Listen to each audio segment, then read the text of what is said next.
ನನ್ನ ಹೆಸರು ಅನಂತ್ ಅಂತ. ನಾವು ಗ್ಯಾಸ್ ಸೇಫ್ ಇಂಡಿಯಾ ಕಂಪನಿಯವರು. ಆ್ಯಕ್ಚುಲಿ ಈಗ ಎಲ್ಲದಕ್ಕೂ ಮನೆಯಲ್ಲಿ ಸೇಫ್ಟಿ ಇದೆ. ಇವಾಗ ಒಂದು ಟಿ ವಿ ತೊಗೊಂಬಂದರೆ ಅದರ ಸೇಫ್ಟಿಗೋಸ್ಕರ ಸ್ಟೆಬ್ಲೈಸರ್ ಅಂತ ಹಾಕ್ತೀವಿ. ಫ್ರಿಜ್ಜಸ್ಸನ್ನು ತೊಗೊಂಬಂದರೆ ಅದರ ಸೇಫ್ಟಿಗೋಸ್ಕರ ಸ್ಟೆಬ್ಲೈಸರ್ ಹಾಕ್ತೀವಿ. ಈಗ ಹೊಸದಾಗಿ ಮನೆ ಕಟ್ಸೋದಕ್ಕೆಲ್ಲ ಆಲ್ಮೋಸ್ಟ್ ಎಲ್ಲರೂ MCB ಅಂತ ಹಾಕ್ತಾರೆ, ಮೈಕ್ರೋ ಸರ್ಕ್ಯೂಟ್ ಬ್ರೇಕರ್. ಏನಾದರೂ ಶಾರ್ಟ್ ಆದರೆ ಟ್ರಿಪ್ ಆಗುತ್ತೆ. ಸೊ ಈ ರೀತಿ ಮನೆಯಲ್ಲಿರೋ ಎಲ್ಲ ವಸ್ತುಗಳಿಗೂ ಸೇಫ್ಟಿ ಇದೆ. ಸೊ ನಮ್ಮ ಮನೆಯಲ್ಲಿ ಇದೊಂದು ಬಾಂಬ್ ಇದೆ. ಸೊ ಸಿಲಿಂಡರ್ ಬ್ಲಾಸ್ಟ್ ಆದರೆ ಮನೇನೂ ಇರೋದಿಲ್ಲ, ಸೊ ನಾವು ಇರೋದಿಲ್ಲ.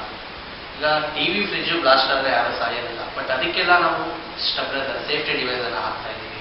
ಸೊ ಸಿಲಿಂಡರ್ ಬ್ಲಾಸ್ಟ್ ಆಗೋದನ್ನು ಅವಾಯ್ಡ್ ಮಾಡೋದಕ್ಕೆ ಇದುವರೆಗೂ ಯಾವುದೇ ಸೇಫ್ಟಿ ಡಿವೈಸ್ ಅಂತ ಇರಲಿಲ್ಲ. So first time in the world ಆಸ್ಟ್ರೇಲಿಯಾದಲ್ಲಿ ಜೆಫ್ರಿ ಫಾಸ್ಟರ್ ಅನ್ನೋ ಸೈಂಟಿಸ್ಟು ಈ ಒಂದು ಗ್ಯಾಸ್ ಸೇಫ್ ಅನ್ನೋ ಡಿವೈಸನ್ನು ಕಂಡುಹಿಡಿದರು.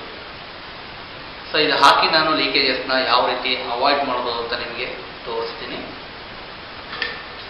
ಈ ನಮ್ಮ ನಾರ್ಮಲ್ ರೆಗ್ಯುಲೇಟರ್ನ ಈ ಥರ ಆಫ್ ಮಾಡ್ಕೊಂಡು ಹೀಗೆ ಪ್ರೆಸ್ ಮಾಡಿ ಈ ಥರ ಫಿಕ್ಸ್ ಮಾಡಿ ಆನ್ ಮಾಡೋದು.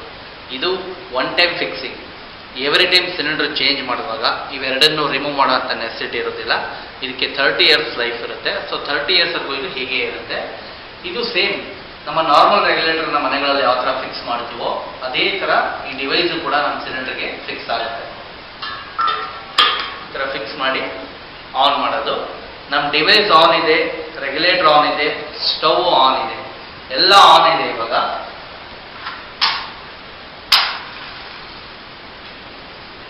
ಆದರೂ ಗ್ಯಾಸ್ ಸಪ್ಲೈ ಬರ್ತಾ ಇಲ್ಲ. ಯಾಕೆ ಅಂದರೆ ಎವ್ರಿ ಟೈಮ್ ನಾವು ಸಿಲಿಂಡರ್ನ ಚೇಂಜ್ ಮಾಡಿದಾಗೆಲ್ಲ 2 times ಗೇಜನ್ನು ಪ್ರೆಸ್ ಮಾಡಬೇಕು. ಆಗ ಮಾತ್ರ ಗ್ಯಾಸ್ ಸಪ್ಲೈ ಸ್ಟಾರ್ಟ್ ಆಗುತ್ತೆ.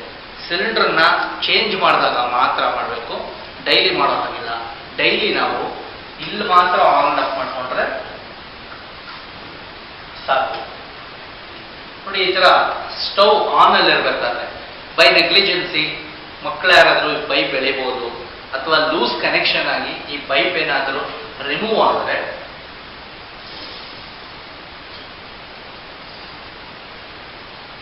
ಆಟೋಮೆಟಿಕ್ ಗ್ಯಾಸ್ ಸಪ್ಲೈ ಸ್ಟಾಪ್ ಆಗುತ್ತೆ. ಸೊ ನಮ್ಮ ನಾರ್ಮಲ್ ರೆಗ್ಯುಲೇಟರಲ್ಲಿ ಈ ಥರ ಆಗಿದ್ದಿದ್ರೆ ಬ್ಲಾಸ್ಟ್ ಆಗ್ತಾ ಇತ್ತು. ಸೊ ಇದನ್ನು ಮತ್ತೆ ಕನೆಕ್ಟ್ ಮಾಡಿ ಮತ್ತೆ ಗ್ಯಾಸ್ ಸಪ್ಲೈ ಬರೋದಿಲ್ಲ. ಇದನ್ನ ಮತ್ತೆ 2 times ರೀಸೆಟ್ ಮಾಡಬೇಕು. It's A reset button. ಮತ್ತೆ ನೈಟ್ ಟೈಮು ಇಲಿ ಕಚ್ಚಿ ಪೈಪ್ ಹೋಲ್ ಹಾಕ್ಬೋದು, ಅಥವಾ ಪೈಪ್ ಏನಾದರೂ ತುಂಬ ಹಳೇದು ಯೂಸ್ ಮಾಡ್ತಿದ್ರೆ ರಿಂಕಲ್ಸ್ ಬಿಡ್ಬೋದು. ಈ ಥರ ಆನ್ ಪೊಸಿಷನ್ ಅಲ್ಲಿ ಬೈ ಚಾನ್ಸ್ ಪೈಪ್ ಏನಾದರೂ ಹೋಲ್ ಆದರೆ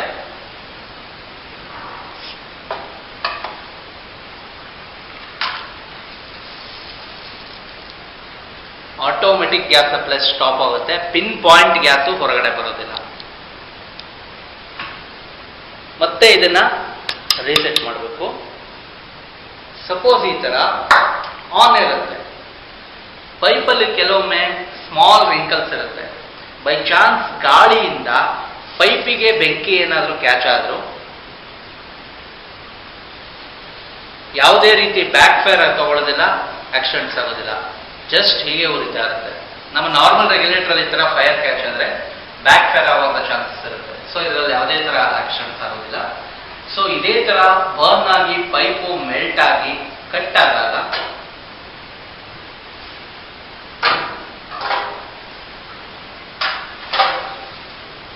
ಆಟೋಮೆಟಿಕ್ ಗ್ಯಾಸ್ ಸಪ್ಲೈ ಸ್ಟಾಪ್ ಆಗುತ್ತೆ. ಸಪೋಸ್ ಈ ಪೈಪಲ್ಲಿ ಇರುತ್ತಲ್ಲ ಗ್ಯಾಸು, ಈ ಪೈಪಲ್ಲಿ ಇರುವಂಥ ಗ್ಯಾಸಿಗೆ ಏನಾದರೂ ಬೆಂಕಿ ಬಿದ್ದರೆ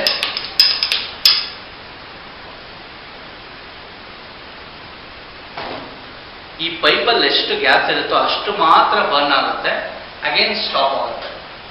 ಮತ್ತೆ ಇದು ಬ್ಯಾಕ್ ಫೈರ್ ತಗೊಳ್ಳೋದಿಲ್ಲ, ಬೆಂಕಿ ಸಿಲಿಂಡರ್ ಒಳಗಡೆ ಹೋಗೋದಿಲ್ಲ.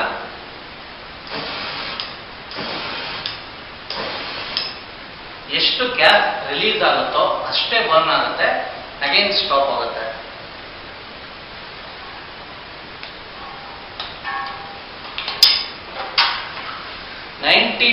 ಮ್ಯಾಕ್ಸಿಮಮ್ ಎಲ್ಲ ಸಿಲಿಂಡರ್ ಬ್ಲಾಸ್ಟಿಂಗ್ಸು ಇದು ಒಂದೇ ರೀಸನ್ ಇಂದ ಆಗಿದೆ.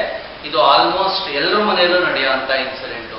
ಸೊ ಒಲೆ ಮೇಲೆ ಹಾಲು ಇಟ್ಟಿರ್ತಾರೆ, ಹಾಲೇನಾದ್ರೂ ಉಕ್ಕಿ ಆಫ್ ಆಗ್ಬೋದು. ನೋಡಿ ಈ ತರ ಈ ರೀತಿ ಹಾಲು ಉಕ್ಕಿ ಆಫ್ ಆಗ್ಬೋದು, ಬೇರೆ ಏನಾದರೂ ಉಕ್ಕಿ ಆಫ್ ಆಗ್ಬೋದು, ಅಥವಾ ಅಥವಾ ವಿಂಡೋ ಪಕ್ಕ ಸ್ಟವ್ ಇಟ್ಟಿದ್ರೆ ಗಾಳಿಗಾದ್ರೂ ಆಫ್ ಆಗ್ಬೋದು. ಸೊ ಯಾವುದೇ ರೀಸನ್ ಇಂದ ಈ ತರ ಹಾಲಕ್ಕೆ ಏನಾದ್ರು ಆಫ್ ಆದ್ರೆ ನಮ್ಮ ನಾರ್ಮಲ್ ರೆಗ್ಯುಲೇಟರ್ಸ್ ಅಲ್ಲಿ ಗ್ಯಾಸ್ ಸಪ್ಲೈ ಸ್ಟಾಪ್ ಆಗುತ್ತಾ? ಆಗೋದಿಲ್ಲ. ಸೊ ಬರ್ತಾನೆ ಇರುತ್ತೆ ಗ್ಯಾಸ್ ಸಪ್ಲೈ. ನಮ್ಮ ಇನ್ಸ್ಟ್ರಕ್ಷನ್ಸ್ ಮ್ಯಾನ್ಯಲ್ ಅಲ್ಲಿ ಕ್ಲಿಯರ್ ಆಗಿ ಕೊಟ್ಟಿರ್ತಾರೆ ನೋಡಿ, 1 minute is dangerous time, 5 minutes is blasting hours ಅಂತ. ನಾರ್ಮಲ್ ರೆಗ್ಯುಲೇಟರ್ ಯೂಸ್ ಮಾಡುವಾಗ 5 minutes ಈ ತರ ಬಿಟ್ಟು ಹಚ್ಚಕ್ ಬಂದ್ರೆ ಬ್ಲಾಸ್ಟ್ ಆಗುತ್ತೆ. ಸೊ ನಮ್ಮ ಡಿವೈಸ್ ಅಲ್ಲಿ ಯಾವ ರೀತಿ ಆಗುತ್ತೆ ಅಂತ ನಾನು ಇನ್ನೂ ಒಂದು 2-3 ನಿಮಿಷ ನಿಮಗೆ ಬಿಟ್ಟು ಹಚ್ಚಿ ತೋರಿಸ್ತೀನಿ. ಸೊ ನಮ್ಮ ಡಿವೈಸ್ಗೆ 3 years free of cost replacement guarantee ಇದೆ, ಮತ್ತೆ 30 years ಲೈಫ್ ಇದೆ ಪ್ರಾಡಕ್ಟ್ಗೆ. ಮತ್ತೆ ನಮ್ಮ ಡಿವೈಸ್ ಹಾಕಿ ಕೂಡ ಏನಾದರೂ ಬ್ಲಾಸ್ಟಿಂಗ್ಸ್ ಆದರೆ ಅಪ್ ಟು 25 lakhs ಇದಕ್ಕೆ ಇನ್ಶೂರೆನ್ಸ್ ಕವರೇಜ್ ಇರುತ್ತೆ. ಮತ್ತೆ ನಮ್ಮ ಡಿವೈಸ್ ಯೂಸ್ ಮಾಡೋದ್ರಿಂದ 8 to 10 days ಗ್ಯಾಸ್ ಎಕ್ಸ್ಟ್ರಾ ಬರುತ್ತೆ ಎವ್ರಿ ಮಂತ್. ಮತ್ತೆ ಡೈಲಿ ನಮ್ಮ ರೆಗ್ಯುಲೇಟರ್ ಆಗಲಿ ನಮ್ಮ ಡಿವೈಸ್ ಆಗಲಿ ಆನ್ ಅಂಡ್ ಆಫ್ ಮಾಡುವಂಥ ನೆಸೆಸಿಟಿ ಇಲ್ಲ. ಸೊ ಇಲ್ಲೆಲ್ಲೂ ನಾವು ಆನ್ ಅಂಡ್ ಆಫ್ ಮಾಡೋ ಹಾಗಿಲ್ಲ, ಡೈಲಿ ಸ್ಟವ್ ಹತ್ರ ಮಾತ್ರ ನಾವು ಆನ್ ಅಂಡ್ ಆಫ್ ಮಾಡಿದ್ರೆ ಸಾಕು. ಮತ್ತೆ ಇದರಲ್ಲೊಂದು ಇಂಡಿಕೇಟರ್ ಇದೆ ನೋಡಿ, ಒಂದು ಪ್ರೆಷರಿಂಗ್ ಗೇಜ್ ಇದೆ. ಈ ಗೇಜ್ ಅಲ್ಲಿ ನಮ್ಮ ಸಿಲಿಂಡರ್ ಅಲ್ಲಿ ಎಷ್ಟು ಗ್ಯಾಸ್ ಇದೆ ಅಂತ ನೋಡ್ಕೋಬಹುದು, ಅಂದ್ರೆ ಪರ್ಸೆಂಟೇಜ್ ಆಫ್ ಗ್ಯಾಸ್ ಎಷ್ಟಿದೆ ಅಂತ ಗೊತ್ತಾಗುತ್ತೆ. ಮತ್ತೆ ನಮ್ಮ ಸಿಲಿಂಡರ್ ಖಾಲಿ ಆಗೋದು, ಎಂಟಿ ಆಗೋದು ಕೂಡ ಗೊತ್ತಾಗುತ್ತೆ. ಒಂದು 2-3 days ನಾವು ಮುಂಚೆ ಗ್ಯಾಸ್ ಅನ್ನ ಬುಕ್ ಮಾಡ್ಕೊಳ್ಳೋಕೆ ಅನುಕೂಲ ಆಗುತ್ತೆ. ಮತ್ತೆ ಸಿಲಿಂಡರ್ ಇಂದ ಸ್ಟವ್ ವರೆಗೂ ಎಲ್ಲೇ ಪಿನ್ ಪಾಯಿಂಟ್ ಅಷ್ಟು ಲೀಕೇಜ್ ಇದ್ರೂ ಕೂಡ ಇಂಡಿಕೇಟರ್ ಅಲ್ಲಿ ತೋರಿಸುತ್ತೆ. ಸೊ ಈಗ ನಮ್ಮ ನಾರ್ಮಲ್ ರೆಗ್ಯುಲೇಟರ್ ಅಲ್ಲಿ ಒಂದು 2 seconds ನಾವು ಲೇಟ್ ಆಗಿ ಹಚ್ಚಿದ್ರೆ ಯಾವ ರೀತಿ ಹತ್ಕೊಳ್ಳುತ್ತೆ? ಹೊಗ್ಗಂತ ಹತ್ಕೊಳ್ಳುತ್ತೆ. ಜಸ್ಟ್ 2-3 seconds ಲೇಟ್ ಆಗಿ ಹಚ್ಚಿದ್ರೆ ಇಷ್ಟು ಹೈಟ್ ಬೆಂಕಿ ಬರುತ್ತೆ. ಈಗ ನಾನೇ ಊದಿ ಆಫ್ ಮಾಡಿದ್ದು. ಸೊ ನಾನು ಆಫ್ ಮಾಡಿ 3-4 minutes ಆಯ್ತು.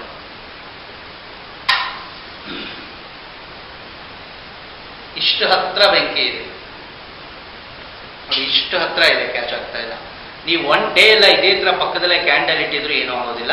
ಈ ಬರ್ನರ್ ಪಾಯಿಂಟ್ ಹತ್ರ ಬೆಂಕಿ ಇಟ್ಟರೆ ಮಾತ್ರ ಹತ್ಕೊಳ್ಳುತ್ತೆ. ಈ ಒಂದು ಸಿಸ್ಟಮ್ ಅಲ್ಲಿ ಏನಾಗುತ್ತೆ ಅಂದ್ರೆ, ಮಾಮೂಲಿ ಏನ್ ಸಪ್ಲೈ ಆಗ್ತಾ ಇರುತ್ತೆ ಗ್ಯಾಸು, ಯಾವಾಗ ಇಲ್ಲಿ ಫ್ಲೇಮ್ ಆಫ್ ಆಗುತ್ತೆ ಆಟೋಮೆಟಿಕ್ 80% ಗ್ಯಾಸ್ ಸಪ್ಲೈ ಇಲ್ಲಿ ರೆಡ್ಯೂಸ್ ಆಗುತ್ತೆ. ಬರೀ 20% ಗ್ಯಾಸ್ ಮಾತ್ರ ಇಲ್ಲಿ ಬರ್ತಾ ಇರುತ್ತೆ. ಸೊ 20% ಇಸ್ ನೆಗ್ಲಿಜಿಬಲ್, ಯಾವುದೇ ಕಾರಣಕ್ಕೂ ಬ್ಲಾಸ್ಟ್ ಆಗೋದಿಲ್ಲ, ನಮ್ಮ ಅಟ್ಮಾಸ್ಫಿಯರ್ ಅಲ್ಲಿ ಮಿಕ್ಸ್ ಆಗಿ ಹೋಗ್ತಾ ಇರುತ್ತೆ. ನಾವು ಬರ್ನರ್ ಹತ್ರ ಬೆಂಕಿ ಇಟ್ಟ ತಕ್ಷಣ ಅಗೇನ್ 100%ಗೆ ಗ್ಯಾಸ್ ಸಪ್ಲೈ ಕನ್ವರ್ಟ್ ಆಗುತ್ತೆ. ಸೊ ಯಾವಾಗ ಇಲ್ಲಿ ಫ್ಲೇಮ್ ಆಫ್ ಆಗುತ್ತೆ ಆಟೋಮೆಟಿಕ್ ಗ್ಯಾಸ್ ಸಪ್ಲೈ ಇಲ್ಲಿ ರೆಡ್ಯೂಸ್ ಆಗುತ್ತೆ. ಸೊ ಹಾಗಾಗಿ ನಮಗೆ ಯಾವುದೇ ರೀತಿ ಆಕ್ಸಿಡೆಂಟ್ಸ್ ಆಗೋದಿಲ್ಲ. So 1 time investment 30 years safety and savings ಇರುತ್ತೆ. ಸೊ ಇಡೀ ನಿಮ್ಮ ಕುಟುಂಬದ ರಕ್ಷಣೆಗೋಸ್ಕರ ಇದೊಂದು ಪ್ರೀತಿಯ ಉಡುಗೊರೆ. Thank you very much.